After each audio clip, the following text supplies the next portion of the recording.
డబ్బు లేకుండా రాజకీయాలు చేయాలని తానెప్పుడూ చెప్పలేదన్న పవన్ కళ్యాణ్ వ్యాఖ్యలపై మంత్రి అంబటి రాంబాబు మండిపడ్డారు.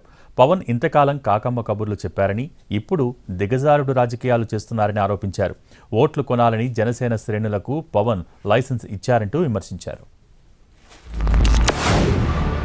జీరో బడ్జెట్ పాలిటిక్స్ అని నేను చెప్పి అలసిపోయాను. నేను ఎప్పుడు చెప్పలేదు బాబు, జీరో బడ్జెట్ డబ్బులు లేకుండా రాజకీయం చేయాలని నేను ఏ రోజున చెప్పలేదు. ఎలక్షన్ కమిషన్ కూడా ఈ రోజున 45 లక్షలు పెంచింది ఖర్చు. డబ్బులు ఖర్చు పెట్టాల్సిందే. ఓట్లు కొనాలా లేదా అనేది నేను చెప్పను. ఎప్పుడుది అది మీరు నిర్ణయాలు తీసుకోండి, బాగా పనిచేయండి. అసలు ఓట్లు కొనలేని పరిస్థితికి ఉంటే సంతోషం. అది అందరూ వేల కోట్లు ఖర్చు పెడతారు, కానీ ఎవరు మాట్లాడరు దాని గురించి. అందరూ సైలెన్స్ చెప్పాలా కూర్చుంటారు. అంత ఫాల్స్ సొసైటీ అయిపోయింది. నాకు కూడా అన్నీ తెలుసా, నీకు కామం కూర్చొని చూస్తాను, నేను చూడాల్సి వస్తుంది. రాజకీయాల్లో డబ్బులు లేకపోతే కుదరదు. రాజకీయాల్లో ఖర్చు పెట్టాల్సిందే.